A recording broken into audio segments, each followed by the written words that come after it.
तो ऐसा करता हूँ कि आप लोग को मैं स्टार्ट करने जा रहा हूँ क्या चीज़, मेटालर्जी का सेकंड लेक्चर। ठीक है, इसमें आप लोग को मैं धातु के बारे में बता रहा हूँ, और इसमें धातु जो प्रकृति में पाई जाती है वो किस अवस्था में पाई जाती है इसके बारे में बात कर रहा हूँ। ठीक है, सबसे पहले बात ये देखिएगा, ध्यान, इंट्रोडक्शन के रूप में, परिचय के रूप में कुछ देना चाहूँगा, ये बात आप लोग ध्यान से सुनेंगे। ठीक है, देखिएगा।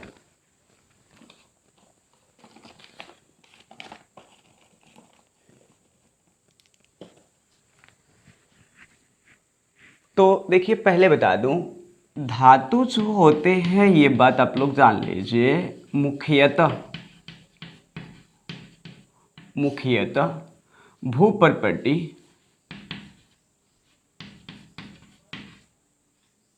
भूपर्पटी में ही क्या होते हैं, पाए जाते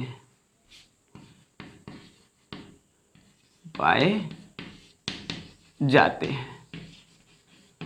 ठीक है, ये भी आप लोग जान लीजिए कि भूपर्पटी में ये जो होते हैं धातुएं, ठीक है, ये दो अवस्था में पाए जाते हैं। एक तो होता है मुक्त अवस्था में, और दूसरा जो होता है संयुक्त अवस्था में।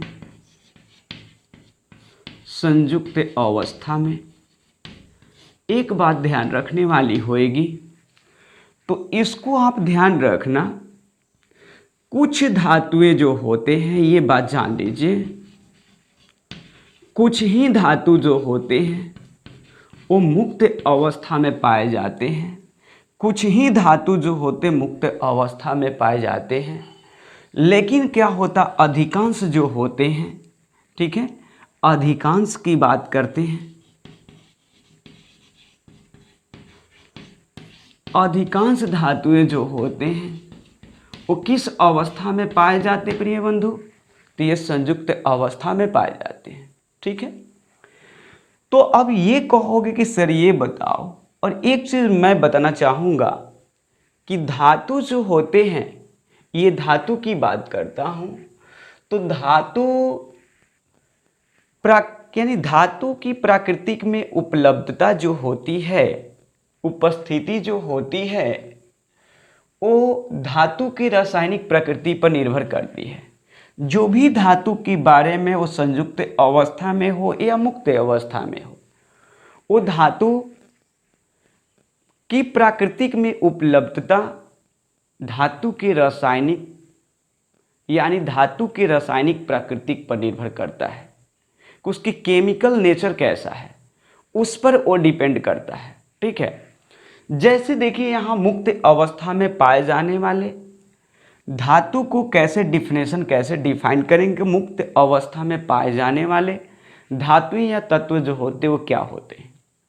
तो कहता है क्या चीज कि वैसे धातु जो प्राकृतिक में पाए जाते हैं तथा कम क्रियाशील होते हैं, अर्थात उस पर उस पर जलवाष्प, कार्बन डाइऑक्साइड, ऑक्सीजन तथा अन्य रासायनिक अभिकारकों का कोई प्रभाव नहीं पड़ता, उसी को आप क्या बोलते हो, मुक्त अवस्था में पाए जाने वाले धातु।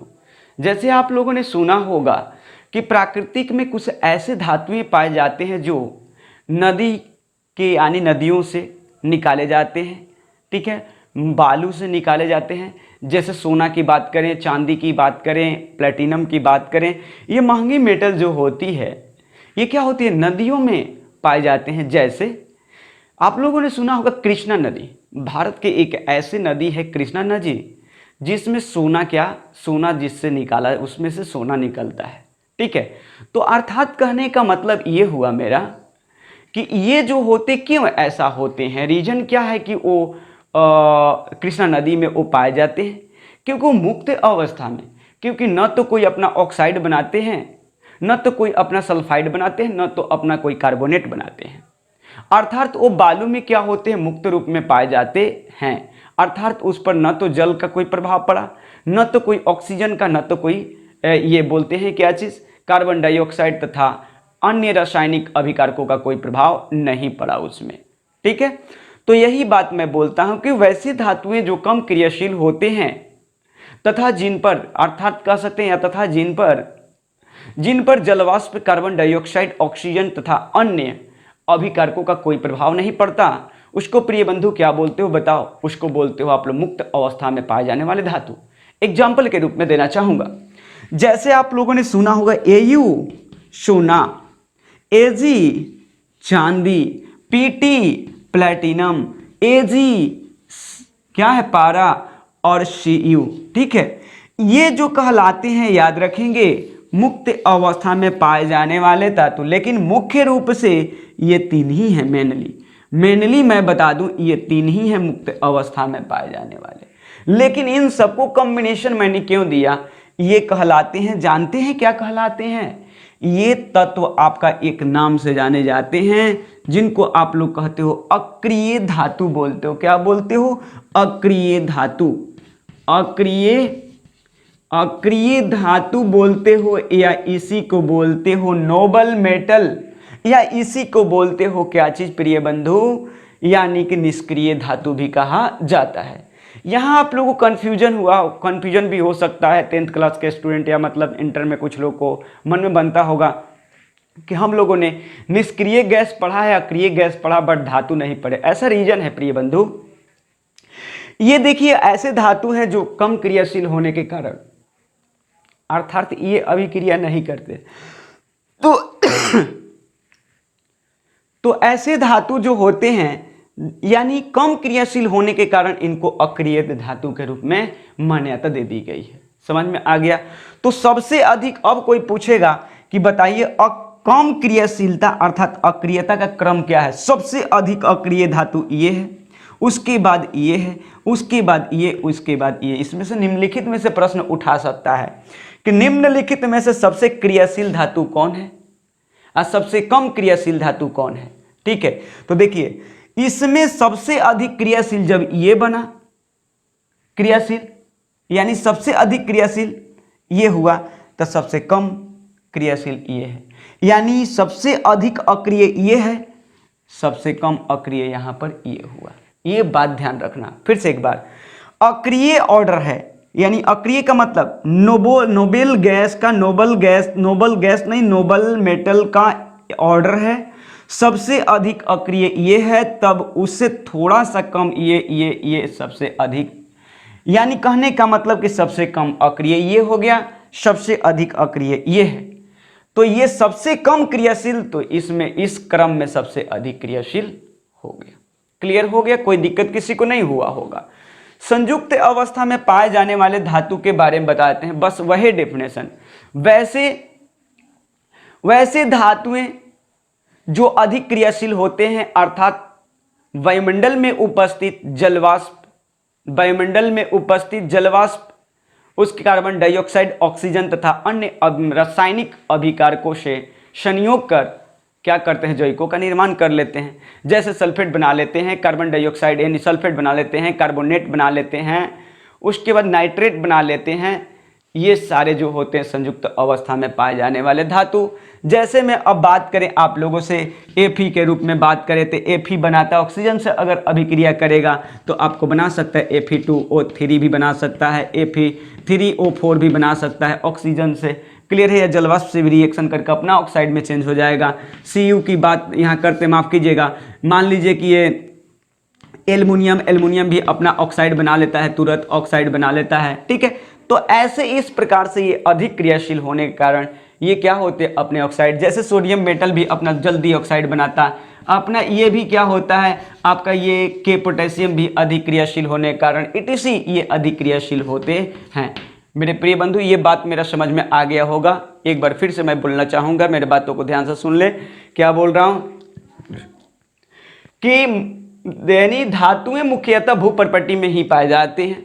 ठीक है, और इसमें क्रम भी बता देता हूँ क्या होता है, ये भी जान लीजिए कि कुछ धातु की बात, ये प्रचुरता की बात करते हैं, तो देखिए प्राकृतिक में सबसे अधिक मात्रा में पाए जाने वाले तत्वों की बात करते हैं, धातु आ जाएगा उसी में। तो भूपर्पट्टी में तत्व सर्वाधिक मात्रा में पाए जाते हैं। सर्वाधिक मात्रा में कौन कौन, ये भी जान लीजिए। तो सबसे अधिक मात्रा में पाए जाने वाला ऑक्सीजन है, उसके बाद सिलिकॉन है Si, उसके बाद एल्यूमिनियम है, उसके बाद फेरस है। इस प्रकार से ऐसे ये एक ऑर्डर में एक क्रम है। उसके बाद कैल्शियम की महत्व है। ये जो होता है 46 में, ये जो होता है आपको बता दूं 46 दशमलव लगभग 6-7% के आसपास में है। ये जो है आपका ये है 27.72% नेचर में पाया जाता। और भूपर्पट्टी में सर्वाधिक मात्रा में पाए जाने वाली धातु एल्यूमिनियम है जो 8.13%। बट एनसीईआरटी में क्या दिया है ये भी बता दें। एनसीईआरटी में यही बातें ये लिखा है, क्या चीज़ 8.3%। ओके, और फेरस की परसेंटेज की बात करें तो आप लोग इसी प्रकार से थोड़ा सा इससे कम मात्रा में है, लगभग 5-6% के आसपास में, 4-5% के आसपास में, तो उससे मायने अब नहीं रखता। ये बातें आप लोग जानते हो। और बात ये भी बताना चाहूँगा कि धातु से मानवों को जीवन बचने वाली नहीं है। धातु बिना मानव का जीवन संभव नहीं है, क्योंकि यहाँ तक की बात करें हर मशीन से लेकर खाना बनाने से लेकर यानी सोने तक हर चीज़ में क्या है, यानी आप लोग हर चीज़ का इस्तेमाल करते हो तो मेटल का ही इस्तेमाल करते हो। मोबाइल है तुम्हारी तो मोबाइल में मेटल से ही बना हुआ है। अरे ये देखो मैं क्लॉक पहना हूँ, ये घड़ी, ये भी क्या है आपका मेटल का ही बना होता। जितनी महिलाएं के देखते हो जेवरात, ज्वेलर बात करता हूँ, गहना की बात करता हूँ, सभी मेटल से ही बने होते हैं। इसी के लिए तो देखते हो घर में विवादें हो जाती, किसके लिए, तो ये मेटल, इसी मेटल सोना चांदी जो भी होते हैं इसके लिए क्या होता कि ये गहने के लिए भी विवादें होती रहती। तो यानी कहने का मतलब मैं कह दूं कि जगने से लेकर सोने तक हर जगह पर मेटल की ज़रूरत है, ठीक है। बट फीलिंग हम लोग ध्यान में ये बातें नहीं डालते, ये उतने मन में नहीं आता बातें। जैसे भोजन बनाते हो तो किसी भी कंटेनर का इस्तेमाल करते हो तो क्या मेटल का ही इस्तेमाल करते हो, एल्युमिनियम का हो या तुम्हारा पीतल का हो या तुम्हारा कॉपर का बना हो या तुम्हारा फिर कांस्य का बना हो, सारे यही सब बर्तनों का इस्तेमाल, नॉन स्टिक भी आ चुका है, सभी मेटल्स का ही होते प्रिय बंधु। तो यानी मेटल से तुम्हारी लाइफ में बचने वाली नहीं है, मेटल की ज़रूरत है, ठीक है। मुक्त अवस्था, संयुक्त अवस्था पढ़ लिया। एक वर्ड आ रहा है धातु, धातु, ठीक है, मेटल।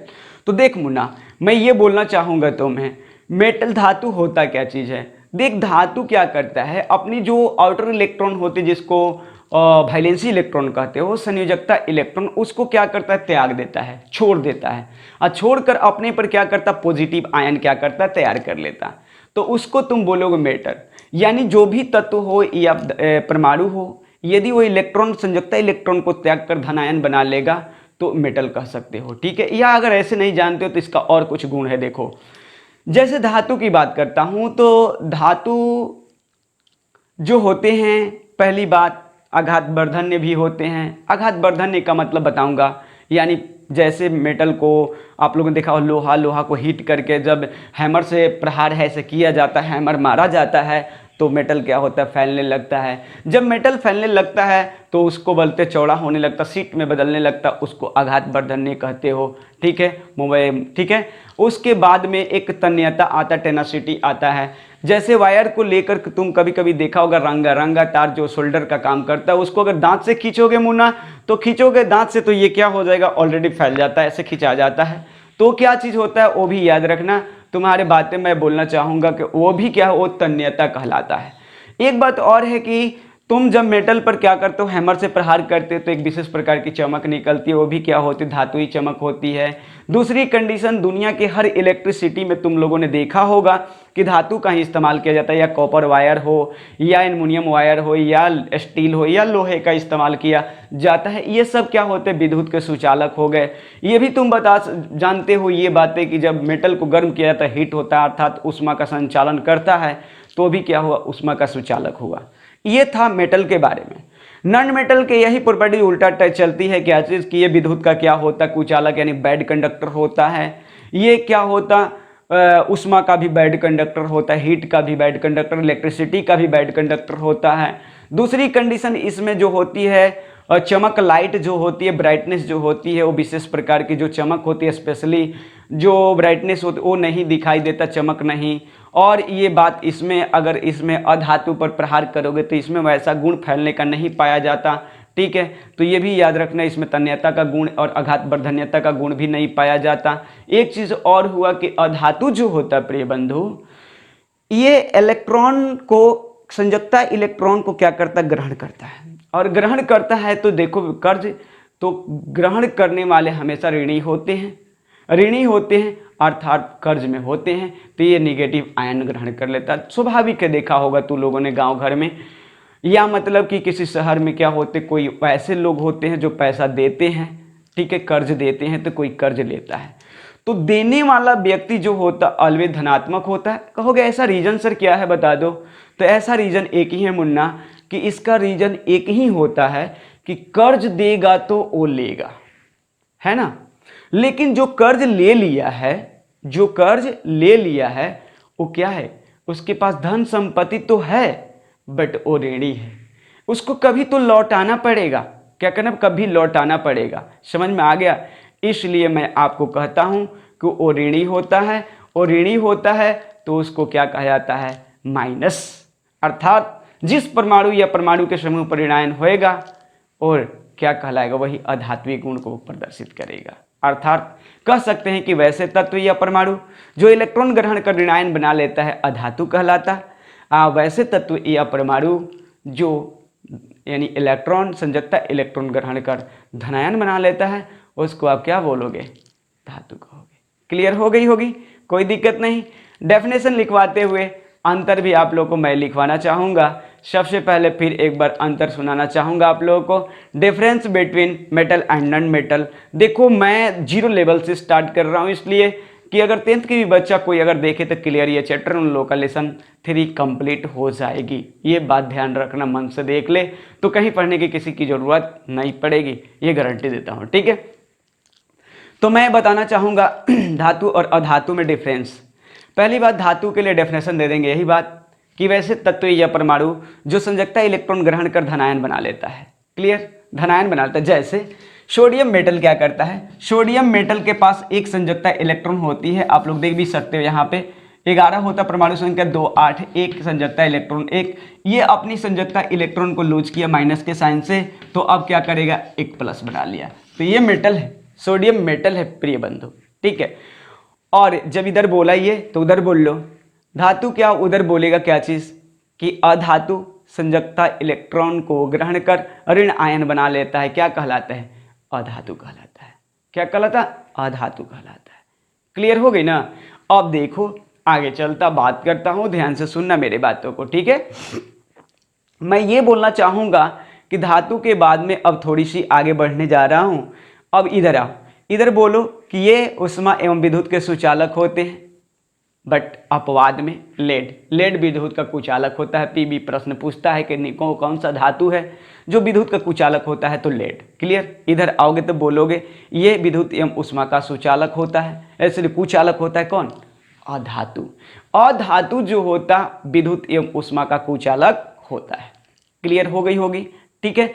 बट अब ये बात बताओगे कि धातु में क्या करते हो, एक विशेष प्रकार की चमक पाई जाती है, बट अधातु में वो विशेष प्रकार की चमक नहीं पाई जाती है। तो आप यहाँ ये अपवाद लिख सकते हो। आयोडीन एक ऐसा अधात्विक तत्व है जो इसमें एक विशेष प्रकार की चमक पाई जाती है, अर्थात वो क्या होता है, अर्थात वो क्या होता है, तो वो आपका मैं बताना चाहूँगा कि वो ऑलरेडी आपको चांदी के समान चमकता है। क्लियर, तो नेक्स्ट देखते हैं, ठीक है। चलिए तो देखिए अब अगला नेक्स्ट पॉइंट ये बताऊंगा कि धातु क्या होता है, आघात वर्धन्य होता है। आघात वर्धन्य का मतलब मैं बताता हूं कि यदि मेटल पर किसी भारी मेटल से जैसे हैमर से प्रहार की जाती है तो सीट में बदलने लगता है, फैलने लगता है, चादर के समान पसरने लगता है, उसको कहते हो आघात वर्धन्य। बट अधात्विक तत्वों में ऐसा नहीं होता। अर्थात अधात्विक तत्व, अधातु जो होते हैं वो क्या होते हैं, उनमें आघात वर्धनीयता का गुण नहीं पाया जाता। क्लियर है। अगली कंडीशन, ये बातें मैं बोलना चाहूँगा आप लोगों को कि धातु में तन्यता का गुण पाया जाता है, अर्थात मेटल को ऐसे खींचोगे तो क्या होगा, एक वायर को खींचोगे तो क्या होता है, अपनी आकार में क्या करता, यानी वृद्धि कर देता है, तो वो कहलाता है तन्यता। क्लियर। जबकि अधातु में ये गुण नहीं पाया जाता प्रिय बंधु। ठीक है। अगली बात ये भी बता दूं आप लोगों को कि धातु की बात करते हो तो धातु को अगर किसी अन्य मेटल से उस पर प्रहार करोगे, चोट करोगे, ऐसे मारोगे उसे, तो उसमें एक विशेष प्रकार की साउंड आएगी, ध्वनि आएगी, जिसे धातुई साउंड कहा जाता है, धातुई है ना, ध्वनि कहा जाता है। बट ये अधात्विक तत्व में ऐसी घटना देखने को नहीं मिलता। क्लियर है। और ये भी बताना चाहूँगा आप लोग को कि ये चीज़ें आप लोग की ये 10th क्लास के लेवल की है सब। ठीक है। इसमें से ऑब्जेक्टिव पूछ सकता है। और अब मैं आप लोग को ऐसा करता हूँ, सारा तथ्य लिखवाता हूँ, आप लोग कॉपी और पेन निकालो और लिखना प्रारंभ करो। ठीक है।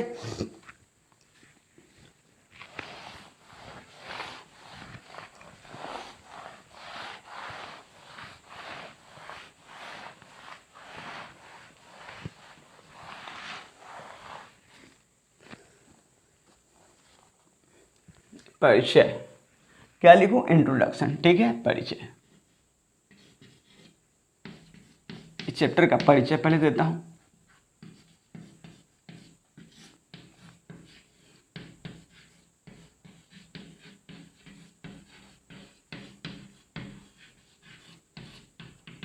इंट्रोडक्शन क्लियर है। चलते हैं, बात करते हैं आप लोगों से। तो मैं ये बता दूं आप लोगों को,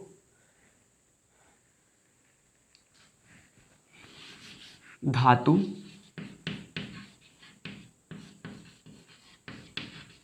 मुख्यतः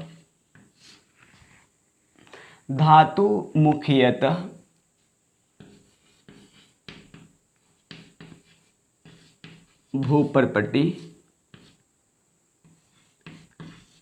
में पाए जाते हैं। भूपर्पटी का मतलब क्या होता है, यानी पृथ्वी के ऊपरी सतह, लगभग भूपर्पटी कहा जाता है लगभग 0 से 20 किलोमीटर की दूरी तक। ठीक है। उसी में ये पाया जाएगा, यानी जिसको कहते हैं भूक्रस्ट बोलते हो, क्रस्ट भाग भी बोला जाता है। ठीक है। और ये बात इसमें और लिखना चाहूँगा कि ये प्राकृतिक में, ये कौन, धातु। ठीक है। धातु प्रकृति में, धातु प्राकृतिक में कुछ मुक्त अवस्था में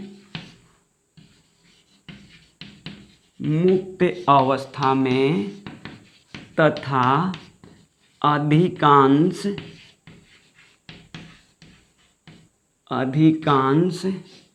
धातुएं संयुक्त अवस्था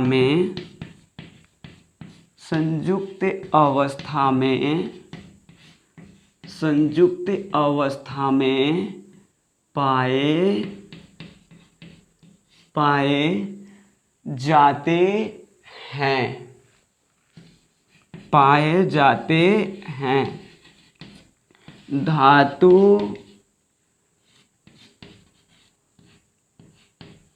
प्रकृति के,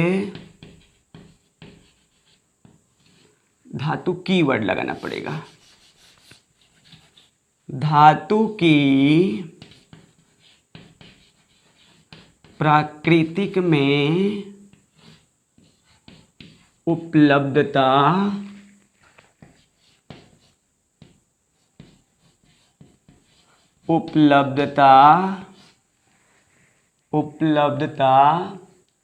धातु के रासायनिक गुण पर,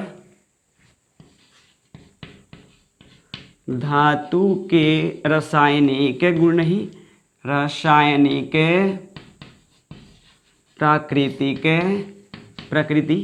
रासायनिक प्रकृति पर निर्भर करता है। ठीक है। ये भी मैं लिखना चाहूँ आप लोगों को कि यह प्राकृतिक में यह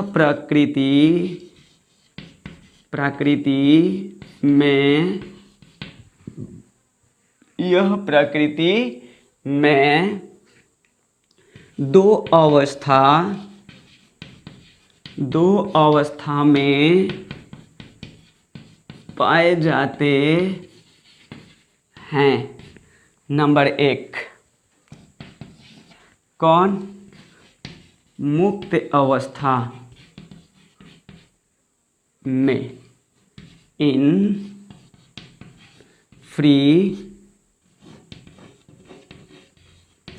स्टेट, या इसी को बोलते हो नेटिव स्टेट। क्लियर है? तो लिखेंगे वैसे धातु जो प्रकृति में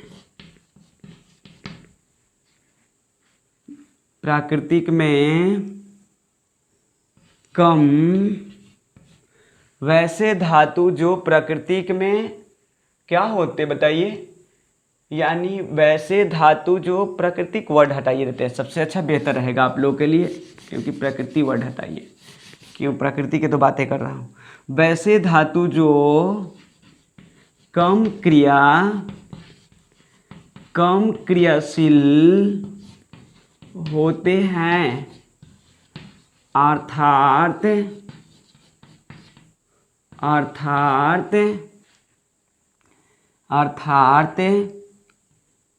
इस पर जलवाष्प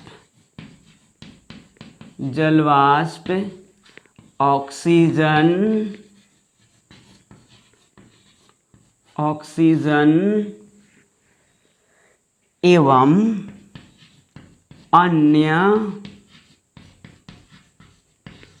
अन्य क्रियाशील रासायनिक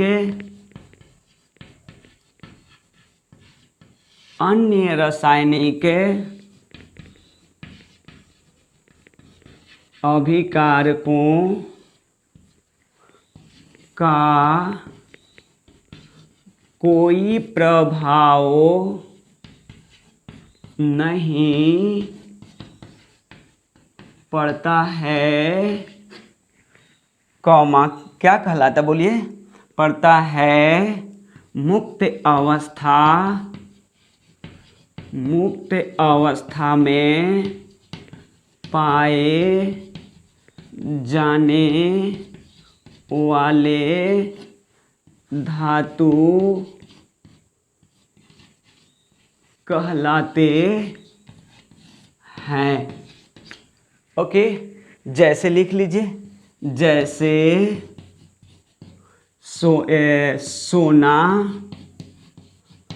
सोना को आप बोलते हो AU, चांदी को सिल्वर बोलते हो चांदी, AG प्लैटिनम, PT ETC। हो गया क्लियर? स्क्रीनशॉट लो प्रिय बंधु, ताकि मैं आगे लिखवा सकूं। ले लिए होंगे आप लोग स्क्रीनशॉट, मिटाएं। चलिए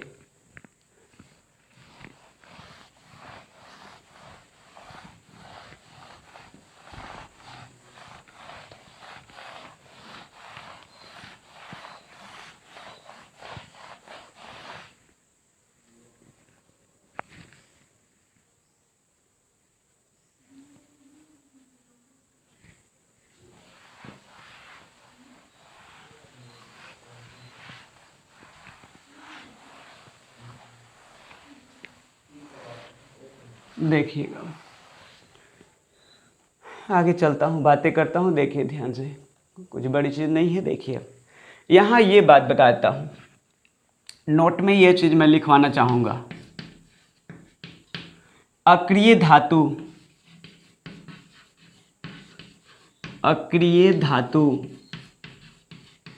कौन कौन है भाई? तो देखिए AU, AG, PT, HG और उसके बाद में CU, ETC। अब इसमें से पूछ देगा कि निम्नलिखित में सबसे अधिक क्रियाशील कौन है? तो सबसे अधिक क्रियाशील ये है, सबसे अधिक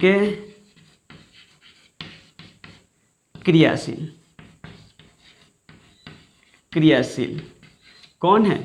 CU है। यहां देखिए सबसे कम क्रियाशील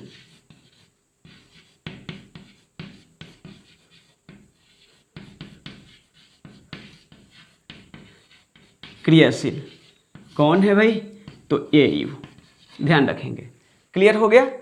अर्थात अक्रियता का क्रम देता हूं, इसी को बोलते हो क्या चीज?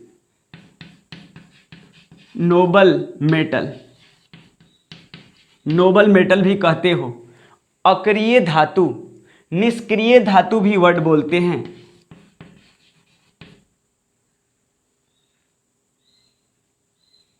निष्क्रिय धातु, इतना वर्ड इसके लिए है, ध्यान रखना, ठीक है। तो अक्रिय धातु का बढ़ता क्रम यानी सबसे अधिक अक्रिय कौन है? बढ़ता क्रम देना है। तो देखिए सबसे अधिक अक्रिय और सबसे कम अक्रिय। सबसे कम अक्रिय का मतलब अधिक क्रियाशील हो गया, ठीक है। तो देखिए सबसे कम क्रियाशील कौन? सबसे कम अक्रिय ये होता, उसके बाद HG होता, उसके बाद PT, उसके बाद आपका आएगा AG, उसके बाद कौन आएगा? CU। अब देखिए क्रियाशीलता का क्रम ले लिया जाए। क्रियाशीलता का मतलब सक्रिय, जिसको बोलते हो सक्रिय। सक्रिय का मतलब जो अधिक क्रिया करे। सक्रिय वर्ड ले लो, सक्रिय या क्रियाशीलता का बढ़ता क्रम ले लो। तो देखो क्रियाशीलता का बढ़ता क्रम, सबसे जब कम क्रियाशील ये है, अक्रिय है, तो ये आपका AU, माफ कीजिएगा AU, ठीक है ना। अब देखिए तो इसमें आएगा सबसे कम क्रियाशील AU, उसके बाद थोड़ा सा इससे अधिक AG, थोड़ा सा अधिक PT, इससे थोड़ा सा अधिक है HG, उससे अधिक कौन है? CU, ठीक है। कोई दिक्कत? स्क्रीनशॉट ले लो। एक और ऑर्डर दूंगा, मिटाता हूं इसको, ले लो स्क्रीनशॉट भाई, ठीक है। देखो चलते हैं आगे, बातें करते हैं, ध्यान रखिएगा।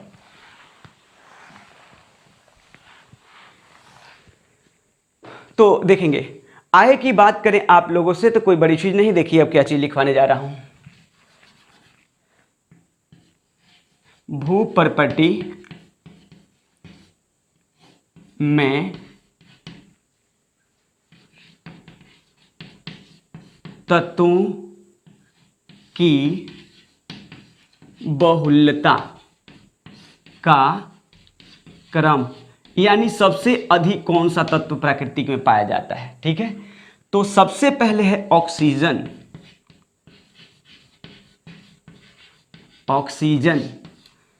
ऑक्सीजन सबसे अधिक पाया जाता है। फिर उसके बाद सिलिकॉन, उसके बाद में एल्यूमिनियम, उसके बाद है आपका लोहा, ठीक है। इसी तरह से ऑर्डर इसका है। तो कुछ के परसेंटेज पूछता है, वो भी लिखवाया था कुछ का। ऑक्सीजन जो होता है 46.67% लगभग है। सिलिकॉन जो है ये लगभग आपका 27.72% है। और एल्यूमिनियम जो है इनकी प्रतिशत पूछता है, इसलिए मैंने दे दिया 8 NCERT में ये है, लेकिन अनदर बुकों में ये भी याद कर लीजिए 8.13%, ठीक है। इसकी परसेंटेज नहीं पूछता, इसलिए मुझे ज़रूरत नहीं है लिखवाने का। क्लियर? आगे चलिए चलते हैं, बातें करते हैं, आगे ध्यान दीजिएगा। अगली डेफिनेशन की ओर मूव करता हूं, मिटाता हूं। पहले इसको स्क्रीनशॉट ले लेना, लिखते जाना, ऑब्जेक्टिव में आता रहता है, प्रश्न पूछा भी है कई बार ये। ऑक्सीजन एल्युमिनियम वाला याद रखना। यानी तत्व कहेगा तो ऑक्सीजन, या सबसे अधिक मात्रा में कौन पाया जाता है तभी बताना ऑक्सीजन। क्लियर। और ये बात ध्यान रखना कि आप लोग को अगर ये पूछ देता है इसमें कि कौन सा धातु पाया जाता है तो एल्युमिनियम, ठीक है। कौन सा यानी अधात्विक तत्व पूछ देगा तो अधात्विक तत्वों में सिलिकॉन देना होगा और तत्वों में ऑक्सीजन। क्लियर है, कोई दिक्कत। अब देखो आगे अगली टॉपिक है आप लोगों का, इसके बाद में चलते हैं, बात करते हैं, तो देखते जाइए क्या चीज़ है। अब संयुक्त अवस्था में पाए जाने वाले तत्व की बात, तो चलिए देखिए। नंबर 2 संयुक्त, संयुक्त अवस्था में इसको बोलते हो क्या चीज, इनकम्बाइंड।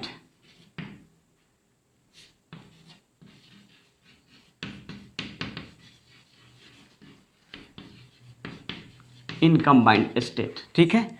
लिखेंगे वही बातें कि वैसे धातुएं जो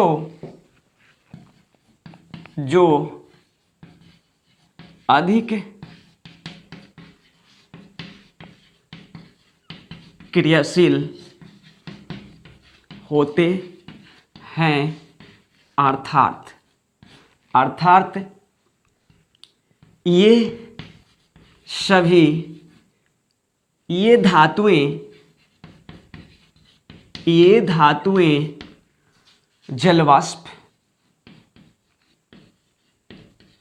जलवाष्प कॉमा ऑक्सीजन कॉमा कार्बन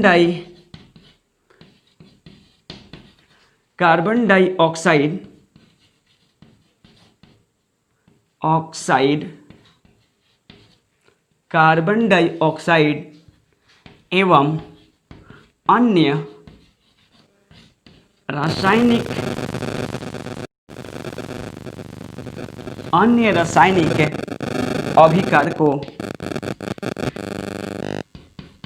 अभिकारकों से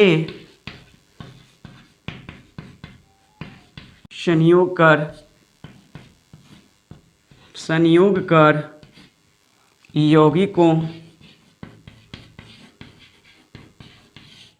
का निर्माण करते हैं, कॉमा संयुक्त अवस्था में पाए जाने वाले तत्व या धातुएं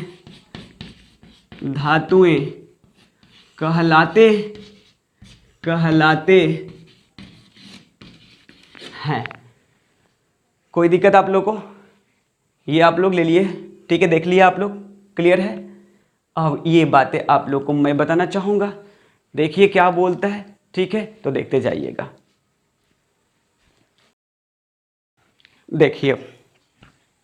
देखिए तो अब जैसे लिख लिया जाए ना, तो देखिए जैसे, अब ये भी बता देना चाहूँगा, ये क्या होते हैं, जैसे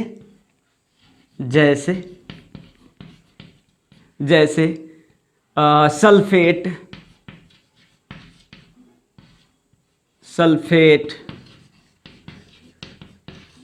कार्बोनेट,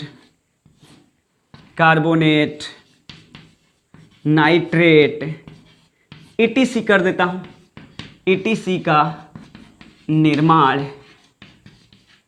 करते हैं। ओके, कोई दिक्कत किसी को? समझ गए होंगे, क्लियर। मिटाएं इसको, चलिए मिटाता हूँ, ठीक है। तो जैसे और लिखना तत्वों में डालना चाहते हैं तो डाल लीजिएगा, सल्फर भी आएगा तो S8P4, ठीक है। P4 सोडियम भी आ जाएगा, पोटेशियम भी आ जाएगा, Fe भी आ जाएगा, ETC कर लो प्रिय बंधु। ठीक है, चलिए आगे चलता हूँ। सभी के ये सब नाइट्रेट सल्फेट है, सब चीज़ बनेंगे, कार्बोनेट हर चीज़ बनते हैं बाइकार्बोनेट। ठीक है, चलिए आगे चलता हूँ, आगे देखिएगा।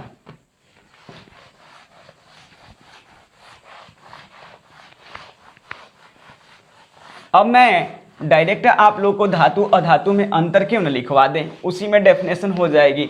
ठीक है ना, धातु अधातु में आज का ये लास्ट टॉपिक इस लेक्चर का। ठीक है, तो मैं डायरेक्ट अंतर लिखवा देता हूँ, कोई दिक्कत किसी को नहीं होनी चाहिए। ठीक है, तो चलता हूँ, बात करता हूँ। इधर लिखता हूँ प्रिय बंधु धातु, इधर मेटल रहेगा,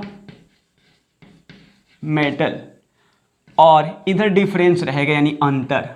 यहाँ पे अंतर लिख देता हूँ, अंतर यानी डिफरेंस। और उसके बाद में इधर अधातु, अधातु नॉन मेटल,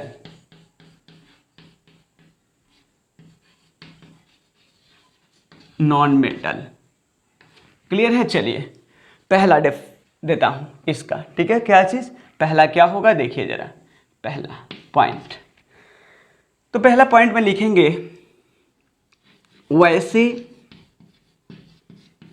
तत्व या परमाणु, वैसे तत्व या परमाणु जो अपने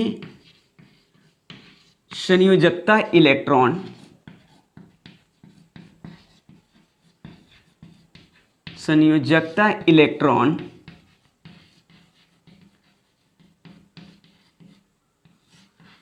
को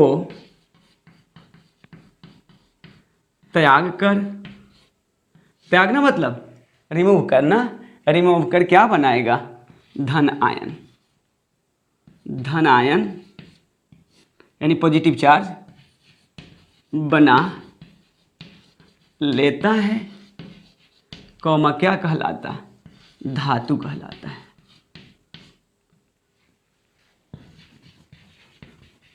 कहलाता है, जैसे सोडियम, पोटेशियम, उसके बाद आ जाइए Rb, रुबिडियम, बेरियम। ठीक है, Cu, ETC कर लेते हैं, सभी ये वैसे करेंगे। अब इधर आइए, सामने सामने पॉइंट देना होगा। वैसे तत्व या परमाणु जो संयोजकता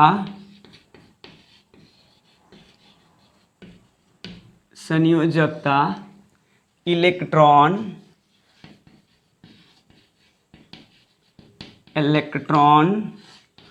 को ग्रहण कर ऋण आयन बना लेते हैं, कौमा अधातु कहलाते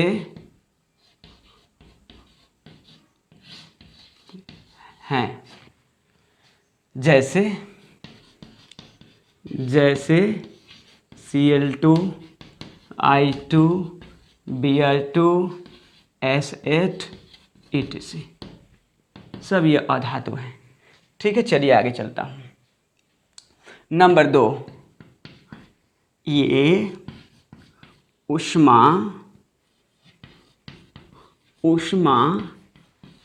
एवं विद्युत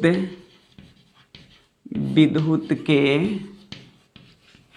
सुचालक यानी हीट एंड इलेक्ट्रिसिटी के गुड कंडक्टर होते हैं, सुचालक होते हैं। एक्सेप्ट यानी कि अपवाद, अपवाद में बात करें, अपवाद में ध्यान रखेंगे मुन्ना, यानी लेड जिसको बोलते हो Pb, ये विद्युत का कुचालक होता है।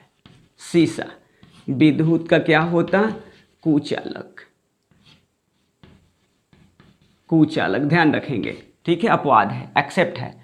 नंबर 2, इसमें आप लिखोगे ये ऊष्मा एवं विद्युत के कुचालक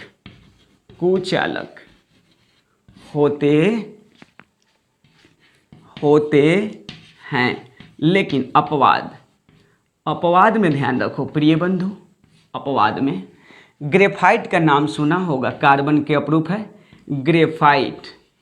ग्रेफाइट विद्युत का सुचालक है, विद्युत का क्या है, सुचालक। ओके, चलिए अगला पॉइंट ये बोलना चाहूंगा आप लोगों को, क्या होता है इसमें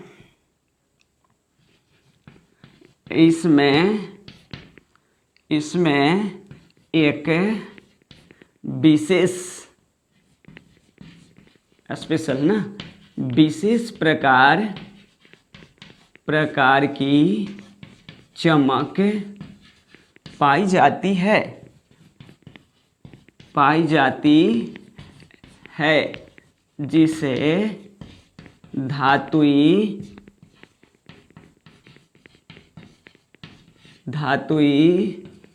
चमक कहते हैं। अब अगला पॉइंट, इसमें एक विशेष प्रकार की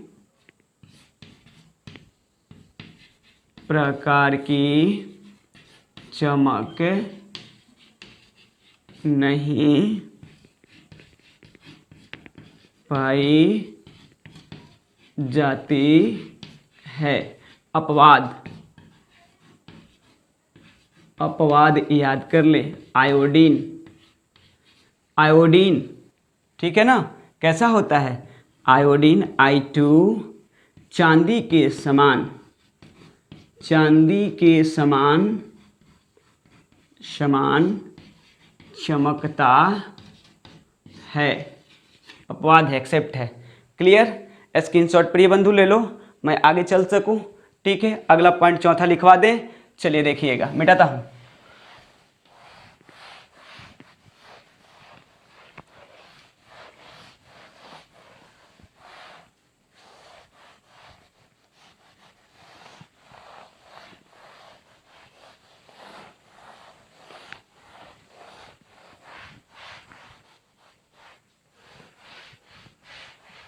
देखिए आगे, अगला नंबर पॉइंट 4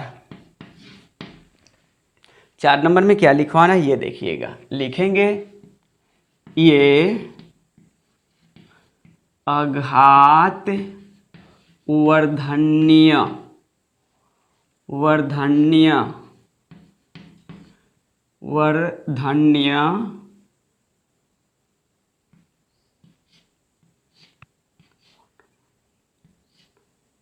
होता है। इसका मतलब ये है, यानी इसका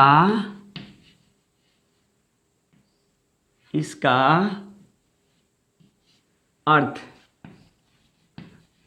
यह है कि धातु को हैमर यानी हथौड़े, ठीक है, हैमर से पीटने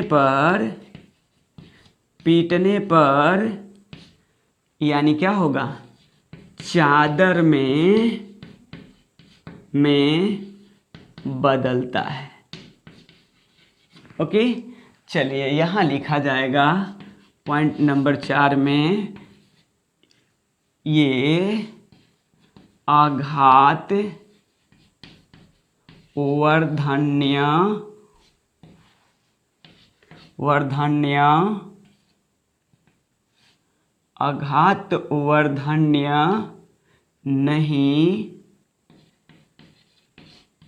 नहीं होता है, ठीक है।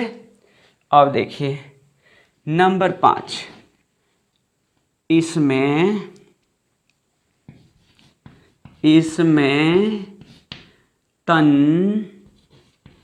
तन्यता का गुण पाया जाता है। अर्थात किसी मेटल, किसी धातु के तार मतलब वायर है ना, क्या चीज़, तार को खींचने पर यानी क्या होता है, यानी लंबाई खींचने पर उसका लंबाई बढ़ जाता है। क्लियर है, यही होता है। यहाँ लिखोगे प्रिय बंधु 5 में, ये मत लिखो, इसमें लिखो, सबसे बढ़िया रहेगा। इसमें आघातवर्धन्य गुण, आघातवर्धन्यता, ये आघातवर्धन्य नहीं होते हैं, छोड़ो, ठीक है, यही ये वर्ड है ना। इसमें तन्यता का गुण नहीं पाया जाता है। क्लियर हो गया प्रिय बंधु? बोलिए, यहाँ तक किसी को दिक्कत तो नहीं होनी चाहिए, ठीक है। अब 6वां एक और लिख लो, लास्ट पॉइंट। क्या लिखोगे? तो ये बातें लिखना होगा तुम्हें। क्या चीज़? कि 6वां पॉइंट में, यानी धातु को पीटने पर एक ध्वनि सुनाई देता है,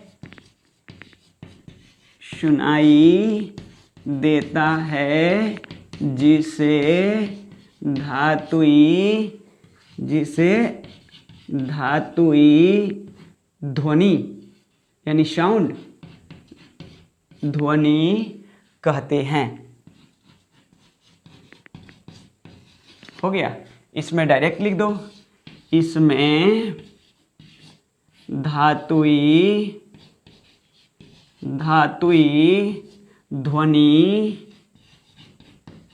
ध्वनि सुनाई नहीं देता है। क्लियर? आप लोग का ये मैंने कर दिया। नेक्स्ट लेक्चर वीडियो में आप लोग को बात करेंगे, आप लोग पढ़ लेंगे मिनरल के बारे में, वर्ड्स के बारे में, फ्लक्स और गैंग के बारे में बात करेंगे। क्लियर है? ये सारे टॉपिक को आप लोग अपने बुक से पढ़ लेंगे ताकि आप लोग कंप्लीट हो सके, और लगातार आप लोग का वीडियो चलता ही रहेगा। ठीक है? मेहनत करें जमकर, ठीक है? और मैं भी इधर से जो भी मेहनत करना मैं कर रहा हूँ। चलिए, तब तक के लिए धन्यवाद। आप लोग पढ़ें, खुश रहें, मस्त रहें।